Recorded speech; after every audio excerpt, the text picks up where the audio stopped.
Assalamualaikum warahmatullahi wabarakatuh. Terima kasih atas waktu dan kesempatan yang diberikan kepada saya, Mutmainah Lili. Di sini saya akan mempresentasikan hasil video yang saya buat. Dan presentasi saya ini yang berjudul proses produksi pangan. Di sini saya akan menjelaskan tentang produksi. Produksi adalah penciptaan atau penambahan faedah, bentuk, waktu, dan tempat atas faktor-faktor produksi sehingga lebih bermanfaat bagi pemenuhan kebutuhan manusia. Produk adalah hasil dari kegiatan produksi yang berwujud barang dan jasa. Produsen adalah orang atau badan ataupun lembaga lain yang menghasilkan produk. Produktivitas adalah suatu pembandingan dari hasil kegiatan yang sesungguhnya dengan hasil kegiatan yang seharusnya. Tujuan manajemen produksi. Yang pertama, memproduksi atau mengatur produksi barang-barang dan jasa-jasa dalam jumlah, kualitas, harga, waktu, serta tempat tertentu sesuai dengan kebutuhan.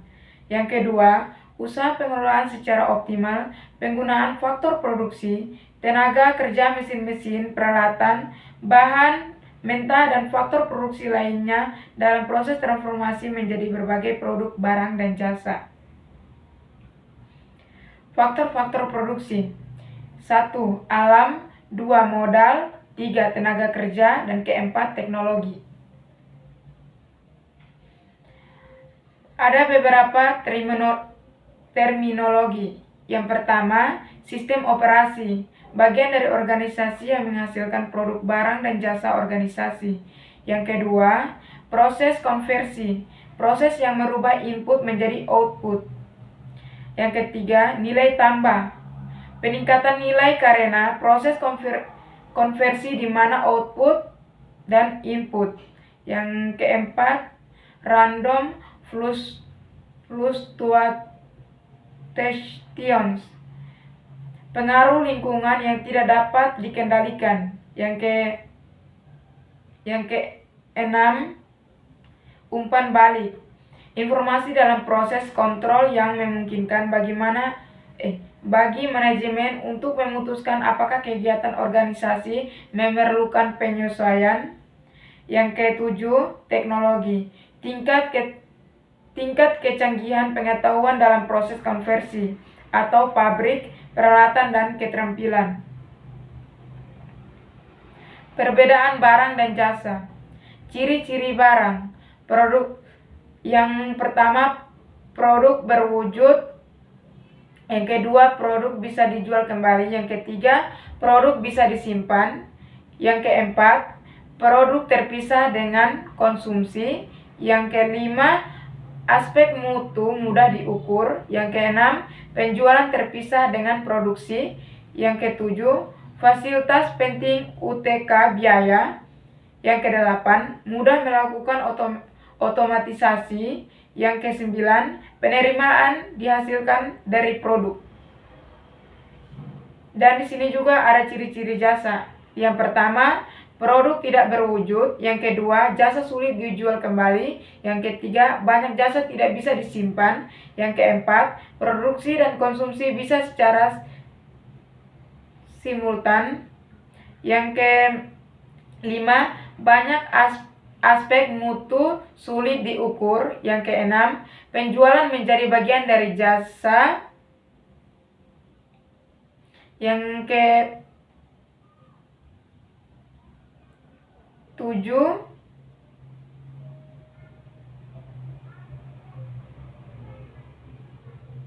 ketujuh, yang kedelapan, interaksi pelanggan tinggi. Yang kesembilan, penyedia bukan produk bisa diangkut. Yang ke-10, fasilitas penting untuk kontak pelanggan. Yang ke-11, sulit untuk melakukan otomatisasi. Yang ke-12, penerimaan dihasilkan dari kumpulan jasa. Ada macam-macam wujud proses produksi. Yang pertama, proses kimia adalah proses produksi yang menggunakan sifat kimia. Yang kedua, proses perubahan bentuk adalah proses produksi dengan merubah bentuk. Yang ketiga, proses assembling adalah proses produksi menggabungkan komponen-komponen menjadi produk akhir. Yang keempat, proses transportasi adalah proses produksi menciptakan perpindahan barang-barang. Yang kelima, proses penciptaan jasa-jasa administrasi adalah proses produksi berupa penyiapan data informasi yang diperlukan. Jenis-jenis proses produksi. Yang pertama, proses produksi terus-menerus adalah proses produksi yang terdapat pola atau urutan yang pasti sejak dari bahan baku sampai menjadi barang jadi. Yang kedua, proses produksi terputus-putus adalah proses produksi yang tidak terdapat urutan atau pola yang pasti sejak dari bahan baku sampai menjadi barang yang jadi. Di sini juga ada jenis-jenis proses produksi. Yang pertama, proses produksi terus-menerus adalah proses produksi yang terdapat pola atau aturan yang pasti sejak dari bahan baku menjadi barang jadi.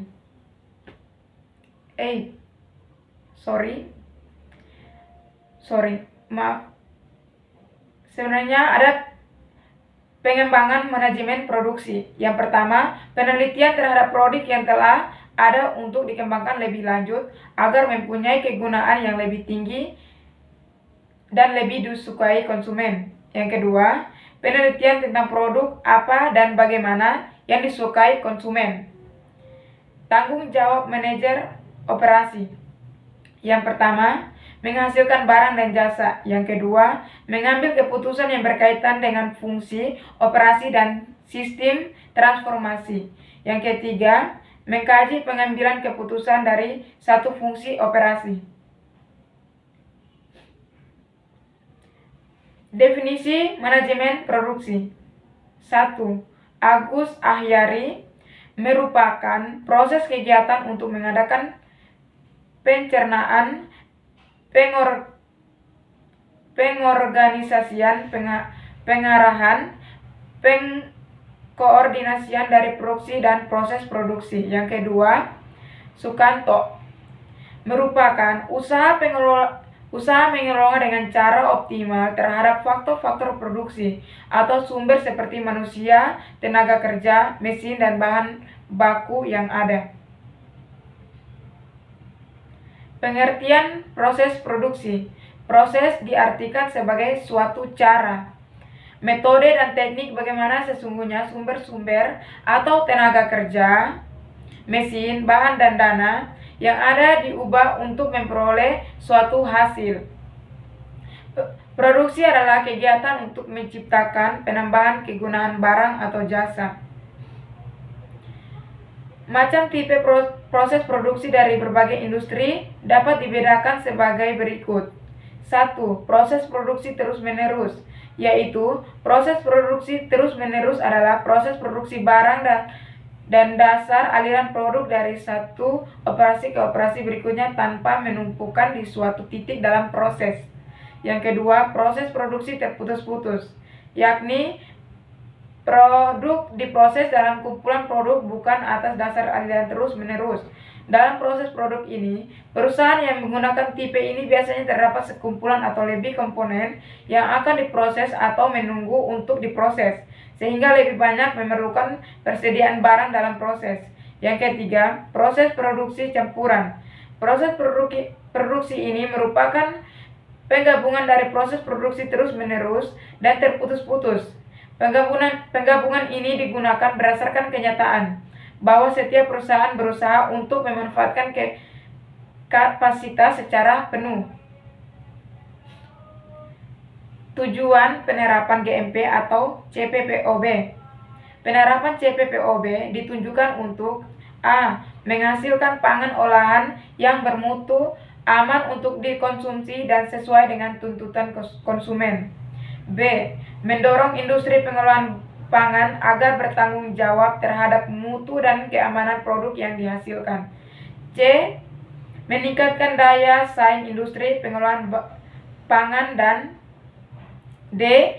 Meningkatkan produktivitas dan efisiensi industri pengolahan pangan. Ruang lingkup pedoman CPPOB.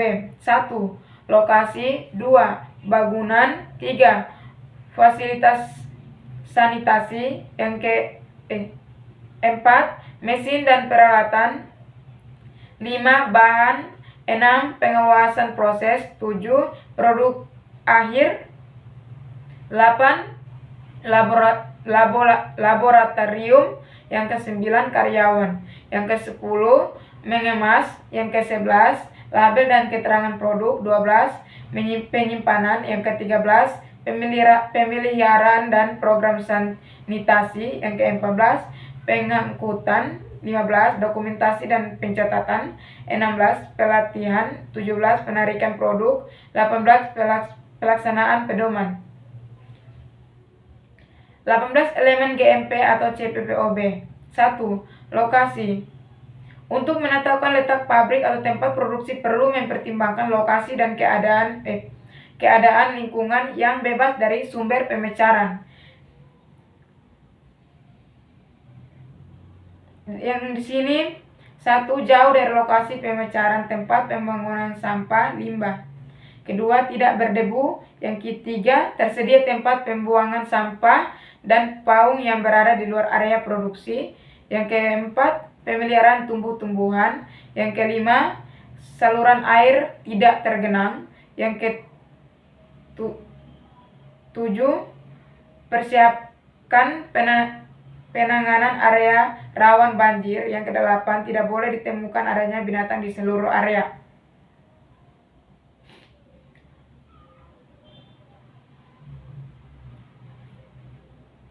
Yang kedua, bangunan. Bangunan dan ruangan dibuat berdasarkan pemecahan yang memenuhi persyaratan teknik dan higieni. Mudah dibersihkan, mudah dilakukan kegiatan sanitasi, mudah dipelihara. A. Lantai. B. Dinding. C. Atap dan rangka. D. Pintu dan jendela. E. Utility. A. Lantai. Pertama, permukaan rata, tanah air, tidak licin. Retakan atau area yang terlubang harus ditutup rapat atau tidak ada celah. Mudah dibersihkan. Batas dinding dengan lantai harus dibuatkan curbing. Area basah disediakan saluran air dan lantai dibuat miring searah.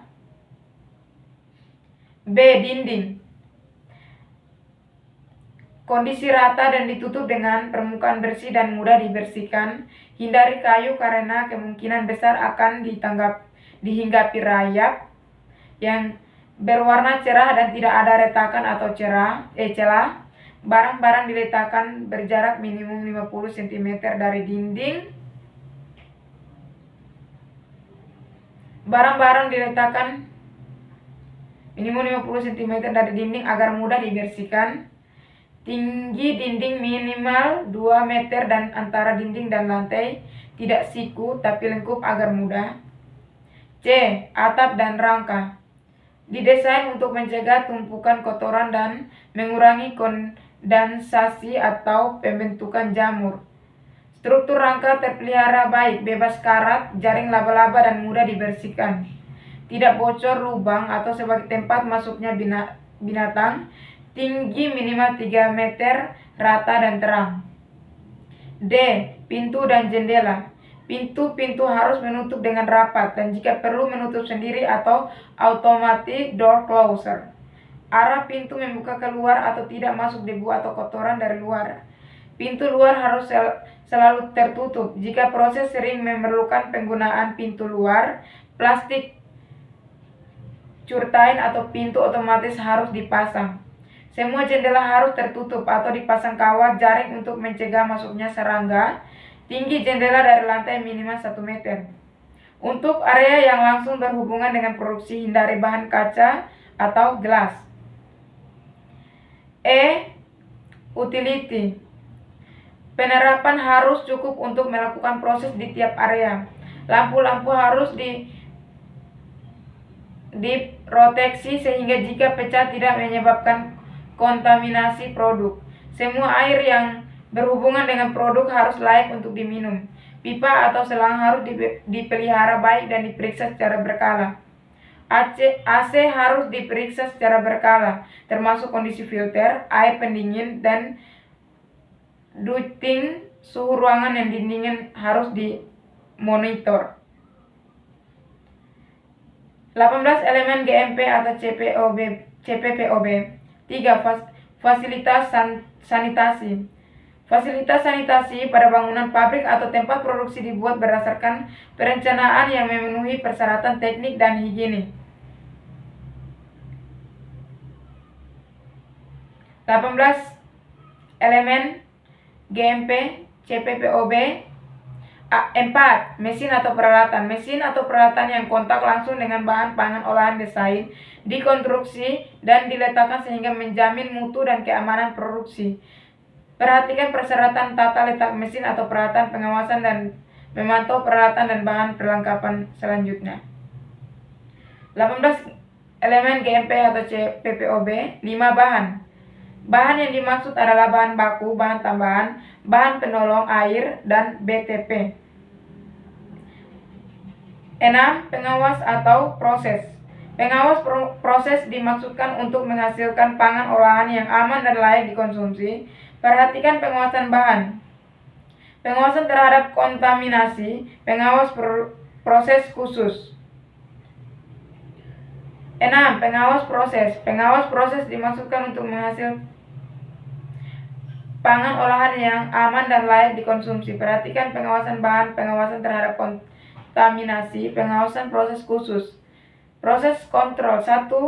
Incoming raw material inspection.